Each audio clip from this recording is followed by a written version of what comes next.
فاكرين برنامج خلف الاسوار المغلقه؟ هو ده البرنامج. اهلا بكم ومرحبا في خلف الاسوار.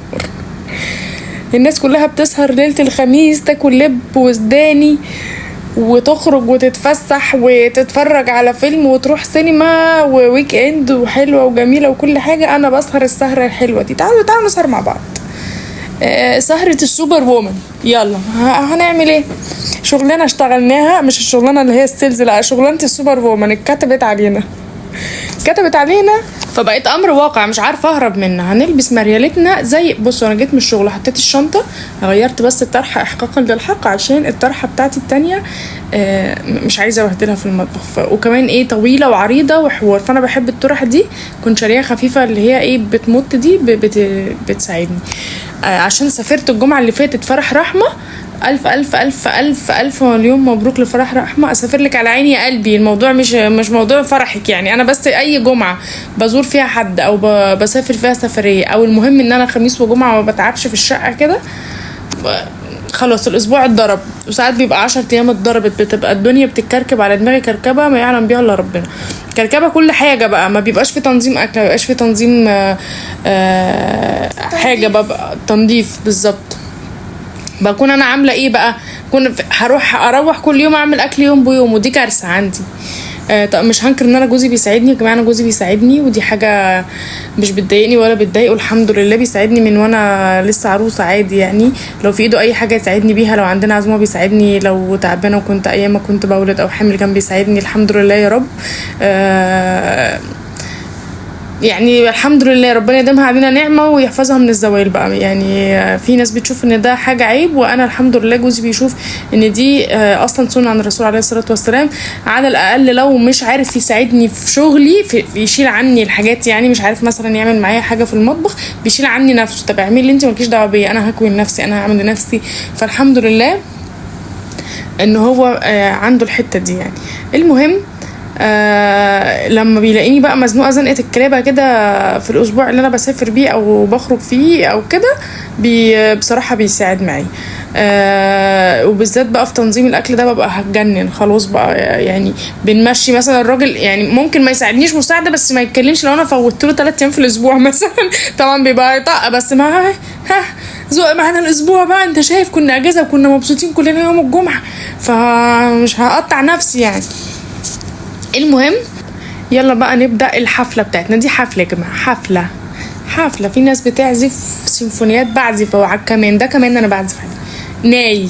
يا سلام، صوت يعني لحن وصوت واستعراض بستعرضه. يا ببص على نفسي وانا بعمل الشغل كده بالسرعة دي. انا طبعا ضربة سرعة الفيديو في 7، في حاجات بضربها في 14، يعني متخيلين يا لو الحاجات بالسهولة دي يا ربي.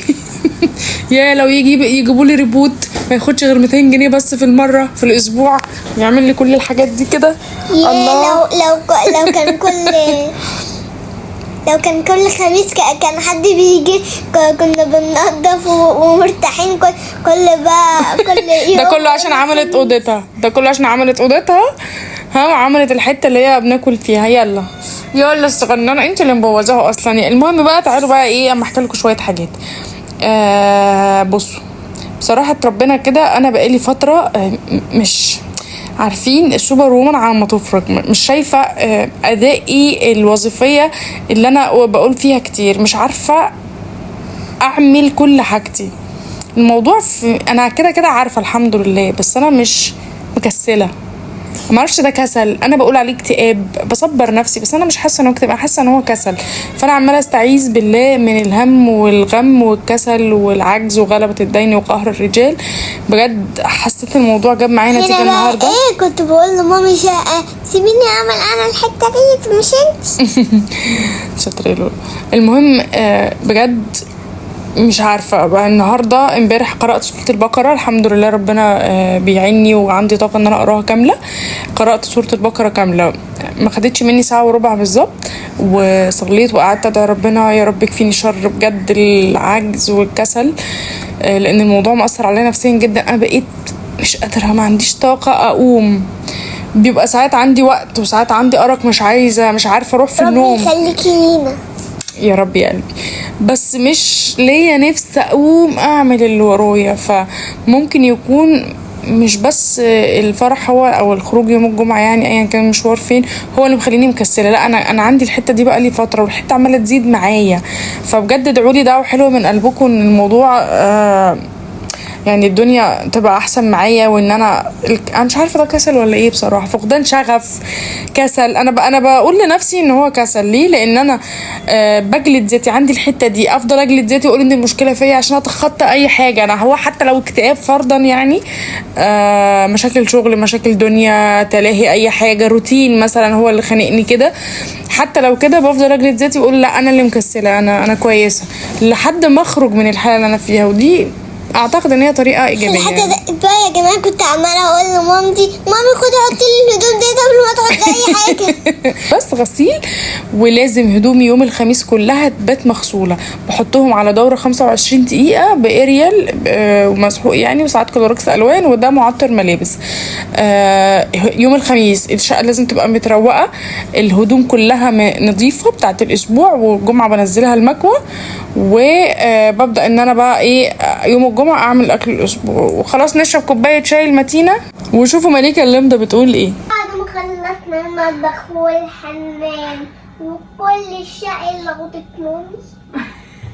مين هيعمل اوضه مامي؟ مامي. مين عمل اوضته؟ انا قربت. بس انت فاضلك السجاده بس، صح؟